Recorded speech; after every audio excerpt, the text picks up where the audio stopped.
Welcome back. Welcome back. We got episode 29 coming at you.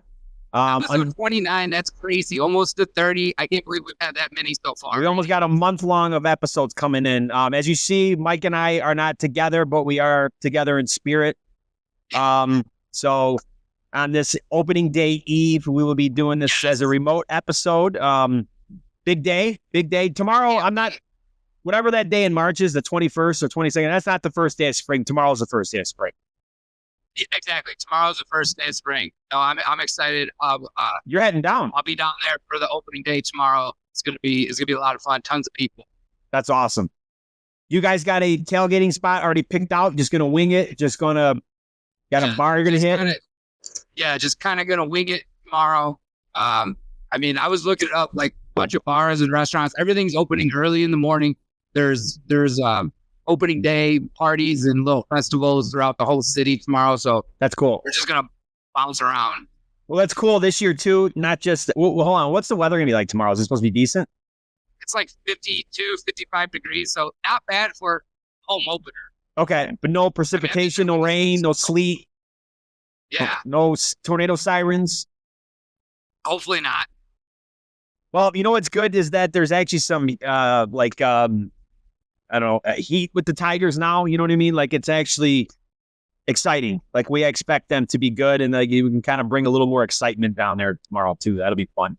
Yeah. It's going to be fun. I look forward to it. This is like my Christmas. It's like my favorite day of the year. Yeah, I get it.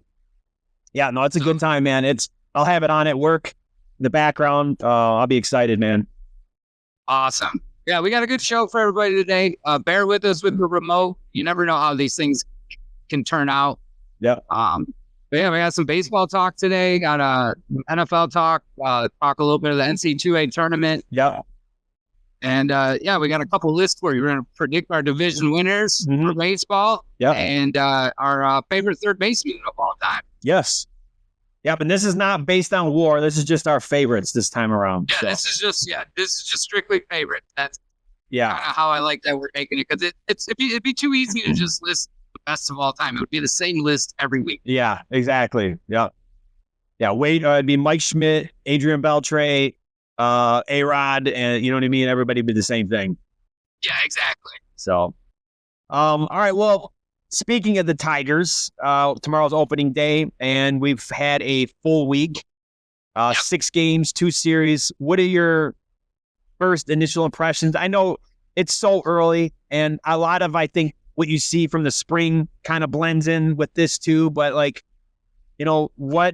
what has stood out to you? What is maybe a bit alarming to you? What are you impressed with?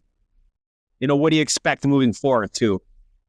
Well, we came out, we got swept by the Dodgers that first series. But I'm not too upset about it. It's the Dodgers. I mean, that team is just right. They're 8-0, right? Aren't they 8-0 right now? Yeah, they're unbelievable. Yeah. But what I did like from that is we had plenty of chances. We were on the bases all the time. Bases loaded multiple times. The only thing that's stuck out of that is I think we were 4 for 32 with runners in scoring position. That's how you lose a game. Yeah. But at the same time, we had that many opportunities against the Dodgers team. So we were getting hit. We were getting on the base. We were making moves. Yeah. So that impressed me. I thought Scoob looked good. I thought our pitching looked good through the first full rotation. Yeah. And then we went to Seattle, which we won that series, which I expected. Yeah. Damn near. I mean, could have swept them too, really. I mean, that would have been nice to kind of split the road, like that road trip, especially starting off with the Dodgers. And we had a couple of chances. The thing that concerned me out of that Seattle is our defense. Yeah. Making some errors. Obviously, you're going to lose games if you're making errors, which that kind of caused that to happen yesterday. Yeah. That Scooble game. Yeah. The Scooble game where the play with Keith. Like, I mean, I get it. Those are going to happen. But what sucks is that what did the guy come up next and hit a double? And it makes it look a lot worse. But the defense, if the Tigers do not win the division, like they're actually the favorites now, I think. They don't win the division, it's going to be because of the defense. And that's what. And I mean, if you have games like that, I mean, God, if it came down to one game at the end of the season, could we be looking back at this game? Hopefully there's not many more that are like this game, but you never know. I mean, errors happen, but we're not the best defensive team. Well, and the thing with Keith too is like he started off this year playing first base. You're thinking, all right, he's going to be the first baseman moving forward. But Torque has kind of reclaimed his spot, and rightfully so. And he earned it back, I would say, up until this point. Like, Torque should be where he's at. But, he's made an error too. And you just wonder, like, at some point, like, the infield has to stay consistent. Like, they have to maintain some consistency here. I don't know if AJ Hitch is like, if this is some, like, I brought it up to you before the show. He was a psychology major. Is he trying to, like, figure out how do these guys tick? Is he trying to, like, motivate these guys or trying to make them versatile? I don't know, but I want to see, like, the defense, like, stick. Well, yeah, and if you're moving guys around, like, so I wonder, like, okay, I mean, I understand you need to be versatile as a player, but these guys are all young, right? So it's like, here, you're going to play second last year for a team. Yeah. Now you're going to first. Oh, wait, no, Torque actually is going to make the team, so we might slide you back over. Even though we have Torres. I know there's rumors of them trying to get Torres to play third, but we saw what happened in New York with that. Yeah. Right. He just refused. Yeah, he refused and then left. So yeah, they got to get it together, kind of figure it out, or at least get them. And it is early in the year. Maybe it's just that, like, okay, you're gonna play second every once in a while, first every once in a while, and like, yeah. Let me ask you. I know you're usually more in tune with, like, outside the Tigers in MLB. Like, what is the reason for Torres not to play third? Did he play third earlier in his career? Is it an arm thing, like an injury thing? Because I know he's on a 1-year prove-it deal. Like, I assume it's probably to avoid injury. I don't 100% know, because I read the story about him not wanting to play at third at New York, but they didn't get into the reason why. I mean, they were trying to create more opportunities. They thought he would have been better fit at third and move their third baseman over to second. So I'm sure it's something with arm strength. I mean, if you're going to third, it means you got an arm. Oh yeah, and range. I mean, yeah, and exactly, range. So I don't know what his issue is, why he doesn't want to move. But I think it's a different situation for him here in Detroit. I mean, I get it if he doesn't want to move, but then, you might just be gone for here too. But like, if you're on a proven deal, like, hey, we got young players. You're the old guy. You may have to suck it up a little bit. Yeah. I mean, maybe it's not his full-time position, but maybe him being a veteran, at least, maybe he can be the one that kind of shuffles around a little bit, because he can handle it better than some of these young guys. He's got young guys need consistency. Exactly. That's what's huge. Yeah. But yeah, no, through the first 6 series, I mean, I thought we looked at yesterday kind of pissed me off. Not just the errors, ninth inning, bases loaded, and guess who they pinched hit? Baez. Fucking Baez. And then not only do they pinch Baez, bring in Zach McKinstry and him behind him. Oh gosh. And yeah, I don't hate McKinstry, but it's like, really, these are the two guys you want in the ninth inning with bases loaded, right? Runners in scoring position to try to get it done. I mean, what was Baez's? I mean, obviously the bat didn't go well. Grounded. A lead grounder to third through home, threw the guy out. Okay. And then McKinstry struck out. Well, hey, there's a bright side to this. Baez didn't strike out. He's only got 1 strikeout through 10 at bats. Yeah. Okay. And they threw him an outside pitch yesterday, and he didn't swing at it. Wow. Okay. All right. Improvements. Right. All right. Well, maybe he doesn't need the torpedo bat or whatever. Oh yeah, these torpedo bats. But before we get into that, what are you thinking about these Tigers so far off the first 2 series? Well, unfortunately, I haven't watched a lot. I have watched a little bit, but not enough. I watched highlights. I did watch the first game. I watched a little of the second game, and then I caught a little bit here and there. I watched that first game, and I was really impressed with Torque. Obviously the 4 walks and home run in the game. I thought his swing looked really good. But he's still striking out a lot. I think he's got 9 strikeouts. And between him and Riley Green, they almost have like a third of the team's total strikeouts. Like that's kind of a Have you? What's that? Did you see Rafael Devers from Boston? Oh, his stats, yes. On 19 at bats. 15 times or something? Yeah. Whew. Yikes. That man might need a vacation already in April. Exactly. That sucks.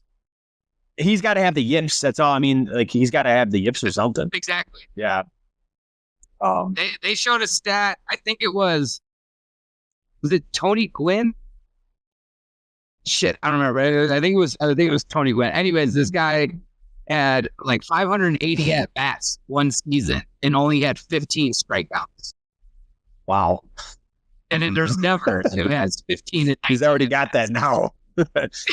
20 at bats, 19 at bats. That's not a record you're trying to beat. No. Wow. That's amazing. Tony Gwynn was awesome. But I'm hoping the Tigers, we got the White Sox coming to town. I think we'll win the series. I think it'll be good to get a sweep. Yeah, they need it. And it'll be fun for them to get some confidence, take 2 out of 3 or sweep and then have the Yankees come to town and, hopefully beat up on them too. So, yeah, I mean, like I said, I've been kind of surprised with that Margot, like bringing him in. He's kind of contributed nicely. Dingler's hitting the ball well. I did not expect that. I like him. Yeah, and Mize pitched really well in his first game. Like that's awesome. That's not somebody I expected really to be. I wasn't sure what to expect from him. So if you got him locked down, and if Torque can hold out a little bit, like I don't expect. I mean, he's hitting like 315, getting on base like 450. Like I don't expect that to continue. But like, can we expect he'll average back out? But yeah, he get that going. Yeah, can he bat 3? Can he got that? Go ahead. Sorry. Going. Yeah. Yes. Yeah. For sure. I was like his bread and butter when he was coming up, and when he was young, that stuff was working for him. And then that seemed like it. I don't know if it was surgeries or what, but like it wasn't there, and now it seems like he's really found it again. So that's really good to see. I agree. So and then Joe, he didn't have the best day when he went out, but man, he's got some nasty stuff. Yeah. Yeah. And if he can fine tune that and learn, sequences and just settle down, like he's going to be fine. Because he was his consistency isn't there, but when he's on, his pitch is damn near unhittable. Yeah. Yeah. And I think he knows that too. Then he probably gets a little too amped up and he's got to control that a little bit. Oh yeah. He's young. This is his first crack at really making it to the show. Yeah. So he'll get it under control. Yeah. Yeah, he's still very young. I mean, he's still technically a rookie. So yeah, I will be excited to see him kind of progress. I mean, these type of guys, like, they can come on the scene hot and, not like, look at Skeens, for instance. I mean, like, I'm not comparing it to, but a little bit, I guess. They kind of have the same makeup as far as the way they throw. These guys can come on, and once they figure it out and get that emotional side down, I think they can, he can really stick with us. Yeah, and then you saw they brought up Justin Henry Malloy. Yeah, because of Torres. He wasn't going to be down long. Yeah. Yeah, he's too good of a hitter to hold on. I mean, he doesn't offer anything defensively, but I mean, he'll get on base and he'll cause some havoc there. So, yeah, I don't know what they're going to do with him moving forward if he's just going to be kind of like that. Yeah, I don't think we can say anything bad with the Dodgers series. They're done. We're out of the way with them. Yeah. Yeah, I'm not surprised that happened the way it did. I mean, I'm not a moral victory type of guy, but at least they didn't, get their ass kicked, and they took them to extra innings the one game. And honestly, that one play, I think it was Margot, right, where he slid in a home, and then they ruled him safe, and then they called him out after review. And I'm like, from the angles that I saw him, like, I don't see any way that you could overturn that just by the video evidence. I didn't see any tags, so who knows. Yeah, I agree. But yeah, they're 2-4, and you know what? They're actually in first place in the division. I think everybody in our division is 2-4 right now. We're all tied. It's anybody's division. Even the White Sox. Yeah. Ugh. So you mentioned the Yankees come to town. Yeah. They're not bringing these. They're not bringing these damn torpedo bats, are they? Like I'm a torpedo bat. Then I think they're here to stay. I take it you're not a fan of them. I'm shocked that you're allowed to alter the shape of the bat that much. But it stays within the regulation. Right. I know they have parameters. I think it's the barrel diameter and is it length of the. Okay. So I'm just surprised that it's not a big difference if you look at it, but it is, because it, like, the whole configuration of the bat shape is different, but whatever. So I read this article with these physicists, right, and from a bunch of colleges throughout the country. And well, one thing I didn't know is these aren't new. These bats have been around for 100 years. Have they really? Yeah, this isn't anything new. What, like in slow pitch softball, 100 years, or like? No, they just the design has been around. Okay, gotcha. But it hasn't been used. So you think we talk about it's within the rules. And so they went through. So the biggest thing that they say, these physicists are saying, is that it gives the batters a little bit more control of the bat with taking that weight off the end of the bat. Okay. So it's feel. A little bit. So it's like a feel. Yeah. Okay. Because at the end of this article, it asks the one physicist, they're like, is this an advantage to have this bat? And he says, I don't see it any more of an advantage than a regular bat, besides the fact that you can swing a little bit faster with these pitchers that are all now throwing 95 plus. Yeah, okay. He thinks what it does is it's one of those things. Baseball is such a super superstitious sport that it's giving players more confidence right now. Okay. So it's one of those that, yeah. Okay. All right. I personally, I don't mind them. I think not everyone's going to use it. And what's funny is I was looking at that Yankee game, they hit 9 home runs. Aaron Judge, he says he's not going to use a torpedo. He doesn't use them. Okay. Yeah, he doesn't need them. Well, yeah, he doesn't. And I think the pitchers will just learn to adjust to these new bats. Okay. Well, really quick, I don't know if this is necessary or not. Sorry, I just dropped it. But let's give the audience like a quick. So I got a quick. Oh, yeah, there you go. So that's the torpedo bat. Is it backwards? No, you got it. You got it? Okay. All right, those are torpedo bats. And then you can see the blue is a torpedo bat, and then the red is the normal shape. So yes, they take some of that off the top. Yeah. It creates that less weight, but it puts more wood at the striking point of the ball. But does that also shorten up the length of the sweet spot of the bat compared to a normal? Yeah, so you have to. You got to hit it. You got to hit it square. Yeah. Okay. So there's less surface area for you to hit, and I think that's why it doesn't necessarily make such a huge difference. Yeah. Right. And if you hit it in where it's supposed to be hit on that sweet spot, sure, maybe you get a little extra pop or something. Yeah. You got to hit it. It's from a softball bat, right? If you didn't hit it at center spot, you weren't really in. I mean, it's like same with any bat. Yeah. I just remember playing slow pitch softball was always the end loaded bats. You know, you'd have the balanced bats or the end loaded bats, but the shape always looked similar. I mean, I think after reading that article where they were talking about how the pitchers have changed. I mean, they're faster, they're stronger, right? I mean, yeah. They change the pitchers all the time. So you're constantly seeing 100 miles per hour throughout the whole game. Yeah. I guess if it gives you something to swing a little bit faster, I can't be mad at you. As long as they're not breaking the rules, then they're within the rules. We'll see if the MLB bans it or not, but I don't see it happening. Yeah, well, you know what? It's like one of those things in all sports where you have like the ebbs and flows of, between offense and defense, in this case, pitching and hitting. Maybe this is just that, I guess I'll be curious to see, like you said, that it's kind of more or less a psychology thing with them. Like it's given them like a reason to be excited or have more confidence at the plate. You wonder if that's the case, and then more than likely it'll fizzle out towards the middle of the year. And then if not, if it's really an advantage, then, you'll see it stick through the whole year. Yeah, I agree. And if you see a lot of these big name batters that are choosing not to do, like I don't think there's a single player on the Tigers. I don't think there's anyone on the Dodgers. He played them, we're using it. So Yeah. I think that speaks to itself that it's not like giving you such an advantage versus a regular bat because you're not seeing everyone use it. Yeah, right. Yeah, it'll be interesting to see what happens with that. I just could not believe that. They are. Yeah, it's pretty evident when you see it, like what it is. I was just surprised that you're allowed to alter the shape of the bat that much.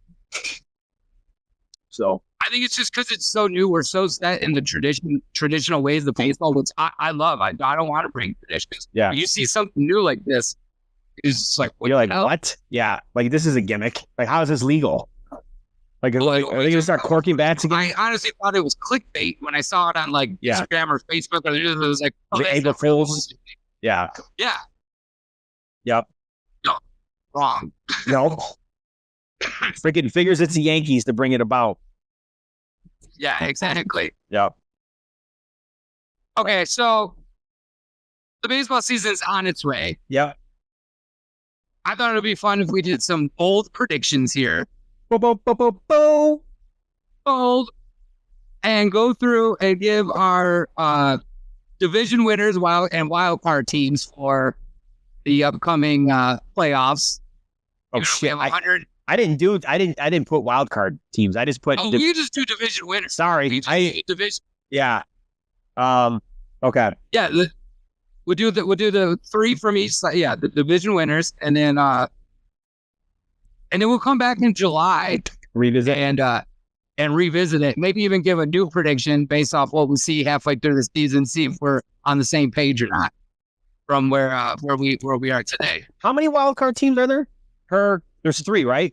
Or 2? Is there 3 now? So last year was so we got 3 division winners, and then because last year in the AL it was.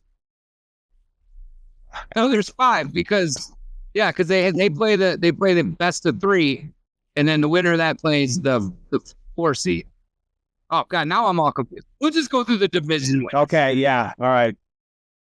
Because I think I'll get because it just changed. We should know this like that.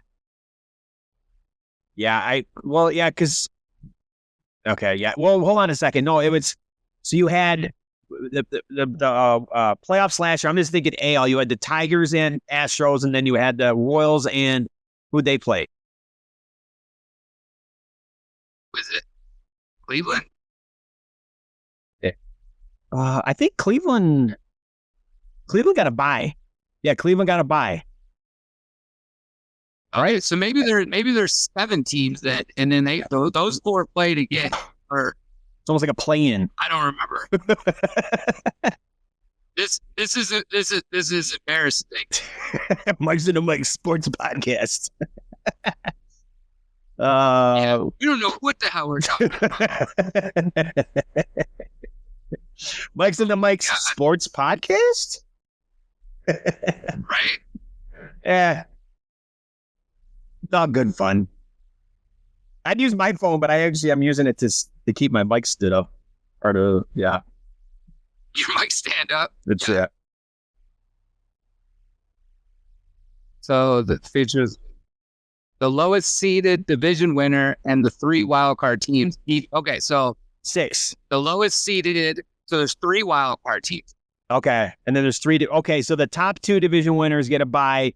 And then there's 2 playoff series as a play-in, essentially. And then those 2 teams go on and play the 2 teams in the bye. So there's 3 wild card teams. Okay. All right. Okay. All right. Cool. We got this figured out. Anything the audience needs, we'll deliver on. We'll look it up. We got you. Yeah. Shit. They keep changing the shit. I can't keep. I know. That's the problem. Because if it was 20 years ago, I'd be like, oh yeah, it's just 1 wild card team and 3 division winners. Yeah, exactly. Yeah. So, all right. Well, we'll go through and give our division winners, and then maybe later on we'll bring in wild cards, all that stuff. Okay, that sounds good. All right. So, you want to start with the National League? Yeah, let's start there. Yeah. You want me to go first? I'll go first. All right, for the NL. All 3 of your team? Yeah, I'll just go all 3, and then you'll give your 3, and then we'll flip to AL. All right, so NL East, I got the Phillies. NL Central, I got the Cubs. And then in the NL West, you know what? I was really struggling with that division. I don't know, maybe you could help me out. Yeah, I think we know. It's a toss-up. Yeah, it's a toss-up. I think the Mud Hens. No, yeah, we'll go with the Dodgers. So that's my NL. How about you? I mean, seriously, we didn't even go over our teams before this. No, we didn't. We didn't. Yeah, we surprised each other. Did you go with the same thing? Yeah. Surprise! Phillies, Cubs, and Dodgers. Yeah. You know, the Central, I almost went with the Brewers. I was kind of back and forth because I think they've won it the last couple of years, right? Like they were early on, they weren't the favorites the last couple of years, but they always kind of make a push toward the end. And I don't know. All right. Well, I was between them and the Brewers as well. I decided to go with the Cubbies this time, but yeah. I got Phillies on the East, Cubs on the Central, Dodgers on the West. Yeah, I think the NL is pretty easy to figure out. Yeah. Now I do think I think the Brewers will probably make the wild card spot. Yeah. Or vice versa. If the Brewers win it, the Cubs will probably get in. Yeah. Right. And I think you got a good chance to see the Padres and Cardinals, the other wild card teams. Yeah. I would probably agree with you there. All right, should we move over to well, let's see if we can switch it up with AL now. All right. The AL East, I got the those stupid Yankees. They're torpedo bats. Now the AL Central, I think a couple episodes ago I predicted that the Tigers would not win the AL Central. I have flipped. I am predicting them to win the AL Central now. I don't think the division last year was pretty good, considering. I don't think it's going to be as good this year. I think if the Tigers can get close to 90 wins, that might do 88 wins, 88 to 90 wins. I think might get it. I think if they get to those amount of wins, they lock it up easily. Yeah, I think so too. So I am gonna go with the Tigers, and then the West, I'm going with the Rangers. Okay, all right. For the East, I got the stupid Yankees. Yeah, it's hard to pick against them. And they're a good team. As much as I hate them, they got a bunch of studs. AL Central, I'm going Sam. I'm in a homer here. I'm riding out these Detroit Tigers. I think we got a good chance. Yeah, pitching. It's gonna be the pitching, and I think the hitting's gonna be better. The most moves. Yep. On our division. Yeah. And then this one, the West, I'm going out on a limb here, and I don't know. I'm going with the Angels. Angels. Okay. I'm going with the Angels. The Fighting Mike Trouts, finally. Yeah. When was the last time they won the division? That's a good question. They haven't. Trout's been there. Wow. I honestly cannot remember the last time they won their division. It's got to be a long time. Because Trout has only played. Well, I only know that because I know Mike Trout has only played 3 playoff games in his career, which means that would have been a wild card series. Okay. I'm looking up their last division winner. Yeah, I mean, geez, who knows? But the last time, in 2014, they won the AL West. That was the last time. Yeah, which so 10 years ago. Yeah. Okay, so they were probably the lowest of it. They probably had to play in that first round. Yeah. The best of 5 and lost. Yeah. They got swept 3 games. Shit, if they won the division before the Tigers, wait, no. When was the last time the Tigers have won the division? No, they've won it sooner than that. Was it a 13? The 13 for the Tigers? 12 or 13. I thought they won it one year with Osmus, but I could be wrong. Maybe they were a wild card team. Maybe use Wikipedia. I'm curious now. 2014. Last division title. Oh, okay. Yep. Yep. Cool. All right. Well, now we know. All right. Anyway, sorry. Just was curious about a couple things. Okay. Rangers are a good pick. Yeah. They had they won the World Series a couple years ago, and then they had a down year, right? I expect them to come back. But you see. But that'd be fun if the Angels won it. That'd be cool. I've always liked the Angels. Yeah, me too. I mean, even way back in the day, in the 90s. Yeah, you know what? They had Ohtani on their team. Like, they've had some good players. Pujols, Trout. They've had some really good players. Torrey Hunter. Oh, yeah, that's right. Yeah. Okay, so there's our division winners. We'll see. We'll check back in the middle of the summer and see how these hold up. Yeah. So I had the Yankees, Tigers, Rangers, Phillies, Cubs, and Dodgers. Why don't you recap yours real quick? In the AL, I had Yankees, Tigers, Angels. And in the NL, I had the Phillies, Cubs, and Dodgers. Okay. Cool. Thank you. All right, you want to move on to another list? Our all right, top third baseman. Our favorite third baseman. Love the list. Yep. Yes.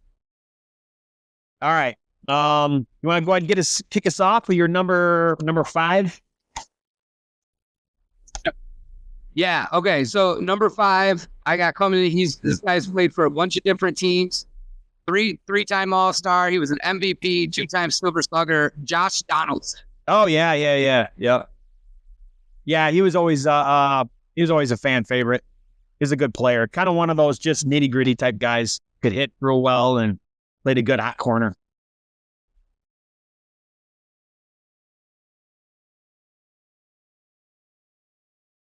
Are we breaking up? Are we having audio issues? Technical difficulties. Yeah. Just hang tight. Mike's and the mics will be back. Stupid Wi-Fi. We got this. I could tell I was slowing down a little bit. I could see it too. Yeah, because actually it was funny. Like you would slow down and then freeze, and then all of a sudden it would catch up, and you'd be like, woo, woo, woo. You take a sip of your beer real quick and then put it down. It was like, whatever. Makes for good entertainment. I say what I'm saying, and then I hear my full sentence come out afterward. Oh, you do? Okay. I don't know what's going on. It's just is what it is. All right. So you had 25, isn't the internet? Right. Come on, Elon Musk, get your Neuralink shit figured out. Enough with the Doge, okay? We should have podcast. We should have this shit imprinted in our brains or something, right? Isn't that like Wi-Fi should be in our brains? Exactly. I don't know. It's not fair. All right, it looks like we're doing a little better now. All right, let's roll. We're gonna get some momentum now. All right, so you had Josh Donaldson for your number 5. That's a good pick. Is there anything else you wanted to add, or you? No. Okay. Just kind of giving some of their accolades and going there. I like that. Yeah, that's a good one. My number 5, and like obviously I was not around to see him play. Maybe like unless I was one of those weirdos like reincarnated. But George Kell. The reason why I picked him is because obviously he was a Tiger, but like I just remember him as the announcer. I loved him and K-Line together as announcers. I just remember turning on, I don't know if it was Pass or whatever back in the day, and just hearing their voices. Like K-Line actually has a fantastic voice. Like it's just crazy like how good of a baseball player he was, but him and Cal together, like to me that was the sound of baseball.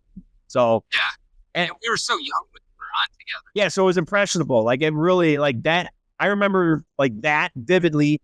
Ernie Harwell's voice, and then obviously some of the players. But interesting thing about George Kell is that he denied Ted Williams, and he was a Tiger then. It was 1949. He denied Ted Williams the Triple Crown that year because he stole a batting title away from him in the last week of the season. He hit 3.3 that year. So, oh yeah, that's cool. That was really cool. So fun little fact. Yeah, but we'll go with George Kell. Nice. All right, number 4. He was Rookie of the Year, 3-time All-Star, 3-time Gold Glove, and 1-time Silver Slugger, Evan Longoria. Oh, yeah. Long time Devil Ray or Tampa Bay Ray, and Yeah, he was a damn good baseball player. Well, and I liked him because when I was living in Florida for that short little time, I had we didn't have all these streaming services, so I was kind of stuck watching Braves baseball. And that's when I'm sorry. I started liking him. Yeah. No, he was a damn good baseball player. All right, we got number 4. I'm going with George Brett. Yeah, I don't remember a lot from playing, seeing him, but obviously I play a lot of sports talk baseball, so he was always a shit in it. And then I remember him losing his mind when he got that home run ruled out for the pine tar. Do you remember that when he ran out of the dugout? I'm like, this guy's awesome. So I just remember that. Yeah, he was a great baseball player too. So, yeah, I always loved George Brett. Those powder blue Kansas City Royal jersey or the uniforms. So those are really nice. Yeah. So he was just one of, just did everything well type of baseball player. Always poured his heart out there. He was cool. Yeah, you got to like him. Yeah. All right. So my number 3, 8-time All-Star, 10-time Gold Glove, 5-time Silver Slugger. And I never heard of this until today. 6-time Platinum Glove. Wow. I'll explain it afterwards. Nolan Arenado. Okay. Well, could have been a Tiger this year too. I really started liking him when he was coming up with Colorado. So I kind of followed his career. Yeah, I wish he was here. That would be awesome. Yeah. He was pretty high up on the list. I was looking at third baseman on the Baseball Reference WAR page. He was pretty high up there for he's gonna finish as really highly regarded. I mean, there's just those accolades right there. Yeah. Oh God, yeah. Yeah, no, that's a good one. But yeah, I saw this Platinum Glove. I never heard of it.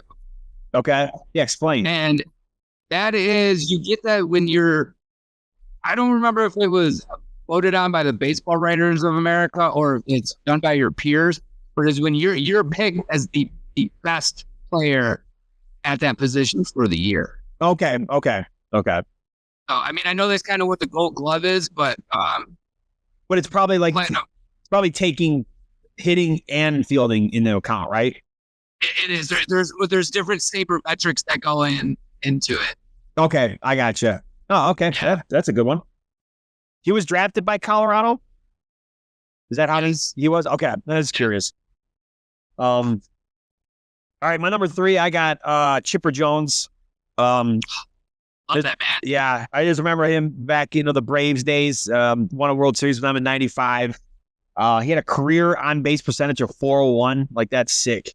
And played every year for Atlanta. Moneyball guy. Yeah. Somewhere. What's his name? Billy Beat. Billy Beat is. Yeah. Never mind. I was gonna say something probably. Use a term that's probably not appropriate. Never mind. So yeah, Chipper Jones. Solid choice. All right, my number 2, he's a 4-time All-Star, 5-time Gold Glove, 4-time Silver Slugger, in the Hall of Fame, 2-time Platinum Glove, Adrian Beltre. Yeah. He was always fun to watch, especially when he was on the Rangers. Yeah. Yeah, he would tear the cover off the ball. He was good. Yeah, and he could hit and he could field. Yeah, he's one of my favorite third base. Yeah, that was a good one for sure. Number 2, I got Wade Boggs. I was just a huge fan of his when I was growing up. When I would watch infielders play, I played infield. I know he was at third base. I played shortstop, but I think did Wade Boggs play a little bit of short? Might have early in his career. Yeah, I think he moved around a little bit. Yeah. But he had over 3,000 hits. Just one of those all around type baseball players.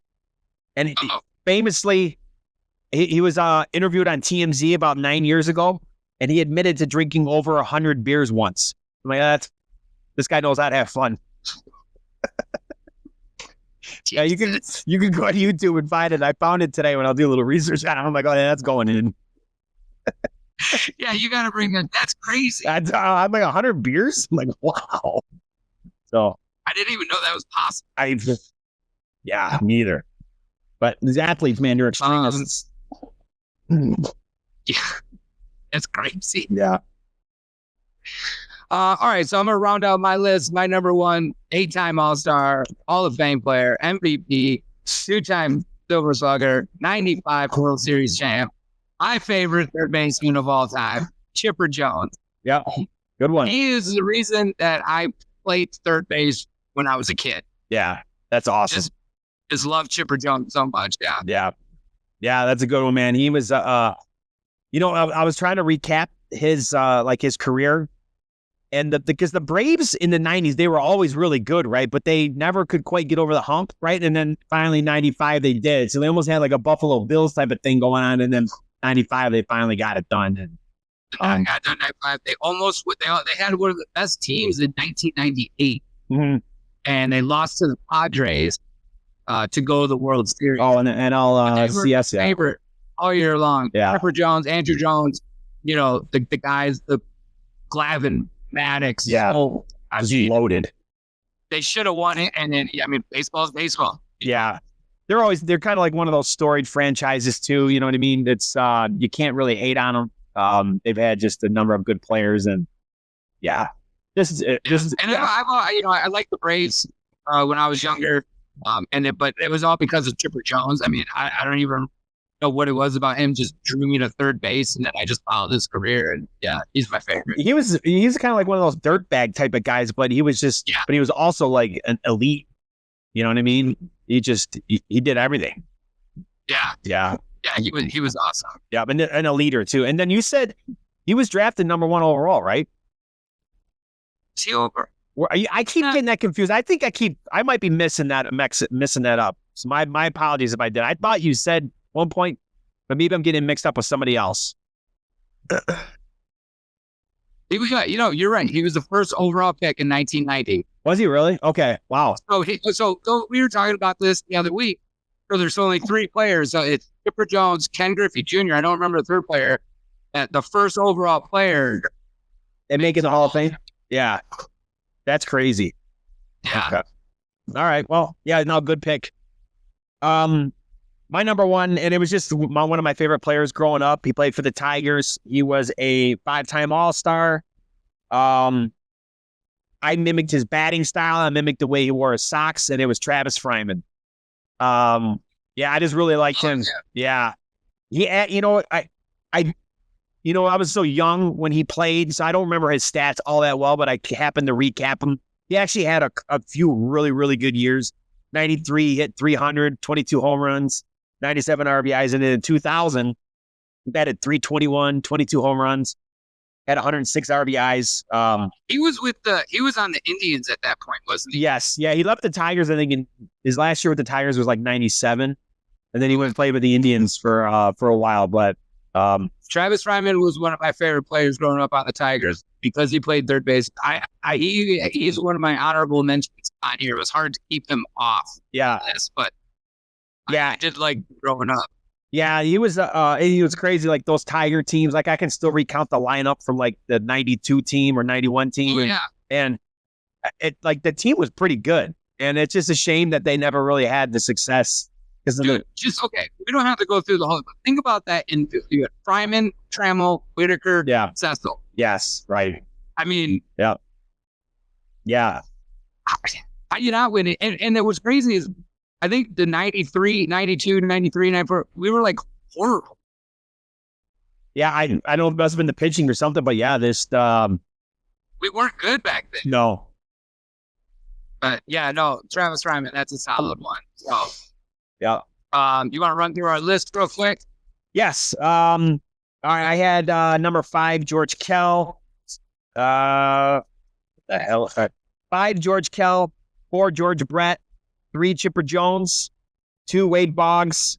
Number 1, Travis Fryman. Solid list. My favorite third base of all time, I had at 5, Josh Donaldson. At 4, Evan Longoria. At 3, Nolan Arenado. At 2, Adrian Beltre. And number 1, Chipper Jones. Good picks. It's good stuff right there. Yeah. Who do you think, if we were going to set them up in a cage match, who do you think would win? I'm just going to go off my favorite book, Chipper. All right. Fair enough. I think if Wade Boggs drinks 100 beers, Actually, all bets are off the table. 100 beers, he's not going to feel anything. Yeah. Fortunately, George Kell's dead. So I don't know about, I don't know. We've seen George Brett get pretty pissed already. I mean, yeah. he's got a good shot. Mm-hmm. All right. Fair enough. All right. Well, you want to shift some gears here a little bit and get into our little March Madness chat? This will probably be the only March Madness college basketball talk we'll do until probably next March. Yeah, exactly. Yeah. I mean, the tournament's been okay. I kind of had it on in the background and stuff. I will say, you know what? The Final Four, I only have one team left in the Final Four. Let me guess, Duke. Yep, Duke. I had Michigan State, I had Duke, Tennessee, and Texas Tech, and all three of those guys are out. So I'm out. My bracket busted. I'm done. How did you happen to check it? Like how you were doing, like Elite 8, Sweet 16, like how you were doing? I did well up through the Elite 8. Okay, yeah. I think I had 5 out of the 8 teams. That's exactly what I had. I had 5 out of the 8 for the Elite 8, and then 11 to 16 for the Sweet 16. Okay. Yeah, so about the same as you. Yeah, so it wasn't bad until the Elite 8 happened, and then everybody just kind of fell off. Yeah, yep, same here. Were there any games that you did catch that were like exciting to you, like anything that stood out to you? No, I didn't really watch. I really only watched the Michigan State and Michigan games. I had them on in the background. I didn't really sit down and follow watching it. I mean, I kind of watched like the last minutes of some games because, like I said, I had them on in the TV in the background throughout the weekends. But yeah, I don't know. Was there a game that stood out to you at all? I mean, obviously, I only watched Michigan and a little bit of Michigan State. I watched all the Michigan games. Like Michigan, to me, just like they were like super fun and exciting to watch, but then also like super sloppy. Like that really frustrated me. But the one game that stood out to me that was really, really good was the Ole Miss and Michigan State game. Like that game from start to finish was really good. Yeah, that was a really good game. And and let me ask you, were you hoping for a Michigan State Elite 8 matchup? Because a lot of people around here, if you listen to the radio and stuff like that, especially a certain radio host, he was not in favor of that happening. Let's put it this way. For me, who is not a huge college sports fan to begin with, I thought it would have been cool. Also, at the same time, being a Michigan State fan, I just wanted us to win. Yeah. I didn't really care who we were going to play, but from not being such a big fan, I think it would have been more fun for like us because we could have just had that trash talk. Yes. Yeah. It's kind of it's the nuts and stuff like that they give all that a bad name, like with the rivalry, because I was hoping for it too. Even though Michigan would have probably lost again, probably would have lost by 10, if not more, to Michigan State. But me being a Michigan fan, I was still hoping for it. But that is what it is. It's kind of just like rooting for our home state to kind of continue on. Yeah, for sure. And like you said, good. It'd be fun to get together and watch that game. But it didn't happen. Exactly. Oh well. So I want to ask you something, and I know we don't talk a lot about the college sports, but so no Cinderella story this year. Yeah. Not even close. All the number 1 seeds they're all left, and that's only the second time this has ever happened. Only the second time in history, and the first time was in 2008. So only 2 times in the history. Okay, so somewhat recent when the last time it happened. So what I wanted to ask you is, do you think that the NIL is changing the game where we're not going to see as many Cinderella stories? We're going to see a lot of these top teams because we get to pay. You know what? If you would have asked me before the season, I would have said the opposite. Just thinking like with the NIL maybe, but I mean, let's just be honest. Like these big schools have a lot more money and have a lot more resources than some of these smaller schools. So, I mean, I can't rule it out. I would have thought otherwise, but you can't rule it out. And obviously this year, this is the data point in that favor. So it's possible. What do you think? I mean, I agree with you. I wouldn't think so. I mean, especially in a tournament, anything can happen. but I think it plays a small part of the reason why you didn't. I mean, you had some upsets in the first round, nothing crazy, but I think that's why you didn't see anybody go further into the tournament, because I think those big name teams, they're paying these players. I think it finally kind of showed up at the end. Yeah, and you know what's interesting too? It's just like the tournament's not even over, and then like Michigan State already have guys like starting players are big, guys that have played a lot that are transferring already. Like Michigan's already losing Trey Donaldson, who was a starting point guard, and then Michigan State lost one of their top recruits. He was a top recruit last year, but he was, expected to contribute really heavily for this team, and then he left. I can't remember his name. Name escapes me, but like that, it's just weird. Yeah, it changes the whole thing up. It does. Yeah. You still think Duke's going to win it all? Yeah, I have them. I picked them to win. I haven't, to be honest, I have not watched them. I've checked their scores, and it seems like they're pretty much blowing everybody out. I expect them to probably go. Yeah, I agree. Yeah. So, all right, well, that's it. We'll talk about March Madness next March. Thank you. Yes. Thank you. Yes. Yeah. Tune back in next March. Actually, well, it's April, whatever. Yeah. That's it. That's it for college basketball for a year. Thank you, everybody. Good job. Our stellar broadcasting and research. Well, we'll be back next year for next year's broken brackets. Yes. Broken dreams. All right, so we got one more topic to talk about. So this past week, the NFL owners and coaches and GMs, they all kind of met and discussed whatever they discussed, but the big topic was rule changes that come through every year. So yeah, go over some of the major rule changes. We don't need to go through all of them. Some of them don't really involve the game at all. Yeah. But I thought there were some pretty big ones that we did talk about. Yeah. Yeah, with the kickoff replay and then the OT, I think were the big ones, right? Yeah, so I think let's start with the biggest one. I think is the overtime rules. Yeah. But both teams get a chance now. And 10-minute quarters. Yeah. 15. Would you, when I saw this, I'm like, okay, yeah, that seems fair. But then I'm looking at the 10-minute quarters and I'm like, man, I bet you're going to see a lot more ties. I kind of right in my notes. I like the change that both teams get a bit more ties. Yes. But I don't know. I like the fact that, yeah, both teams get an equal opportunity. I just think you're going to see a lot more ties, and I don't think it's going to stick as is for the first, like after they might buy her. Yeah. Sorry. Go ahead. I think they'll eventually add another tie. Yeah, maybe. Because what I think is going to happen is you're going to get a team, they're going to want to wind that clock down, right? So they take it. They have the ball for 6-7 minutes. Say they score, but the other team comes down and scores a quick 2-minute drive, Oh. Now you're going to tie. That's how I see this going to be a tie, Well, okay, so hold on a second. Let's say a team somehow manages to burn that whole 10 minute, okay, however long. Like, okay, and then like they've had the ball for 9 minutes and 30 seconds. Yeah, I don't know if this is even possible. And then they kick a field goal and then time expires. Like, so the other team, they don't get a chance to possess the ball? That's a great question. Or would it be like it's no time on the clock, you have 4 downs to score a touchdown? Yeah, I don't know.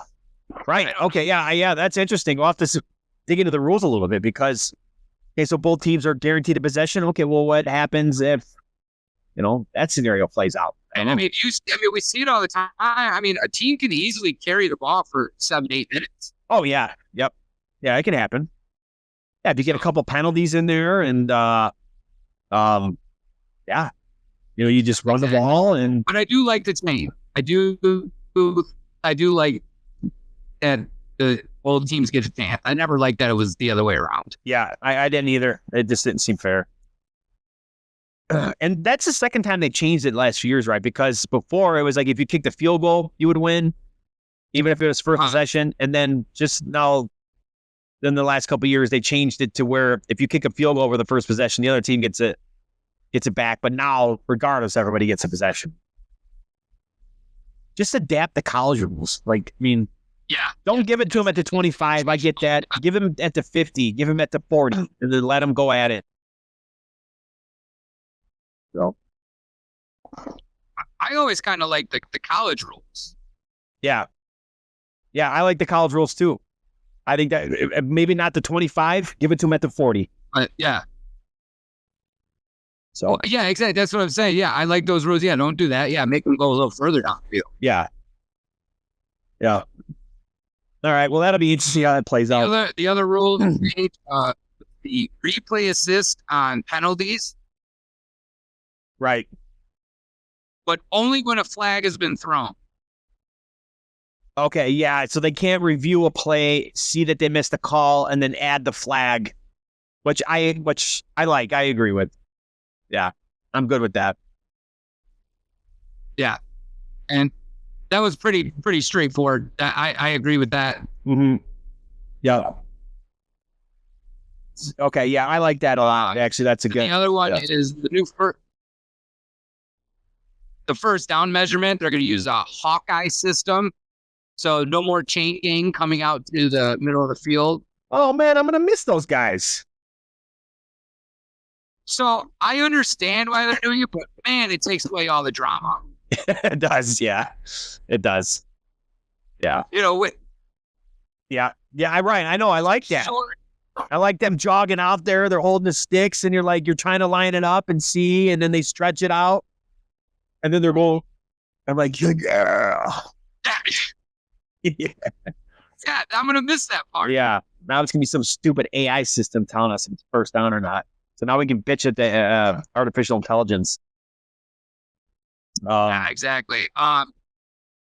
Then moving on, I still don't necessarily understand. I mean, the Lions put a suggestion out there for adding a couple extra spots for players on the IR coming back in the middle of the season or the playoffs. That was approved.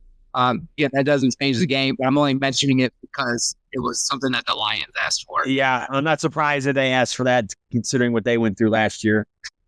Yeah, no, whatever, that is what it is. But the one rule change that I thought, like, I was starting to read up on it a little bit more was the touchbacks and the kickoff. Like now it's going to be taken out at the 35 now. So. Like last year, I guess the return rate was 32.8%, and now they're expecting it to be 70 to 75% for this coming year. So like 3/4 of each kickoff will be returned, and they're still going to keep the same kickoff format where they're lined up 5 yards apart, which I like that from the sake of keeping the guys healthy, but. The concussion rate was down like 40-something%. I wonder if that's going to go back up now that you're going to have more plays and guys are still catching the ball running full tilt. Like it's still going to happen. You're still going to have injuries are going to add up. Exactly. It makes you wonder, like, why do you even? I mean, I know safety wise, but at this point, they're trying to work their way back to the way it used to be, but with like little tweaks. Yeah, exactly. Yeah. It just seems like in the last few years, and I know all the technology and stuff, it just seems like the rules are always flip-flopping now. Like it's hard to keep track. I don't remember like this back in the day.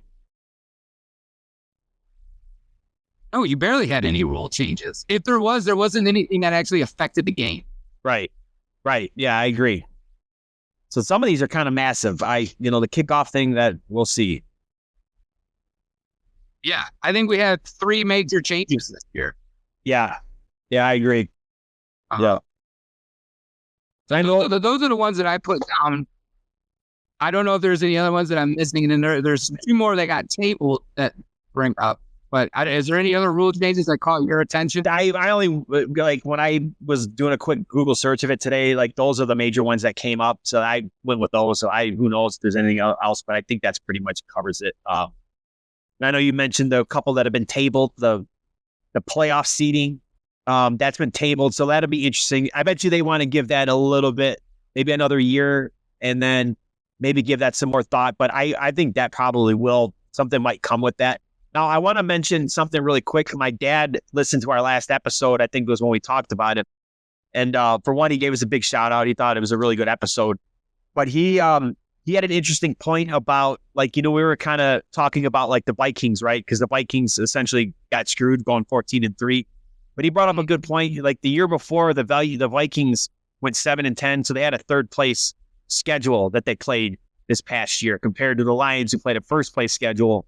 So I don't know how you kind of work that in, but I just thought it was an interesting point to bring up. You know what I mean? Like if a team, goes from like a last to second in the division or whatever, that year they're playing a much easier schedule. So no, I think that's something to be said. I think really what that comes down to would be a lot with tiebreakers, because that is a tiebreaker. Sure. I think it's way down the list, but no, it is a good point to bring that up. But I think I agree with you. They want to see what happens this year. We're going to have another team. Yeah. That should be number 2. Yes. But is now going to be a number 5 seed. Yeah. Yeah. And I think if it does happen again like that, where you have another, a couple teams, especially, I mean, look at the NFC North. You had 3 really good teams, well, record wise. Even though I'm still not in favor of it, I do want to see another year, and maybe my opinion will change. I'm still not in favor of it, but it'll be interesting to see what they think this year. Yeah. So, we'll see what happens. We set up vote on it next year. So. Okay. Well, I think there's a good chance it could go into effect. I agree. It wouldn't surprise me if they add a team too. If they do that and then add another team. Yeah. Oh, and we talked about this. Give a second bye week. Yeah. Or 2 teams a bye week. Yeah. Yeah. There you go. Yeah. Go back to that. I don't like having just one team as getting a bye. I think the top 2 seeds should get a bye. Yeah. So. And then the other one, I don't really care about this, but a lot of people, there's high opinions on both sides of the fence for this, is the tush push. Oh, yeah, that's a good one to bring up. I wasn't even thinking about that one, but yeah. That one was tabled also for next year. I don't care. If you don't like it, stop it. Yeah. I mean, I don't see what the big deal is. People hate it or they love it. Yeah. Right.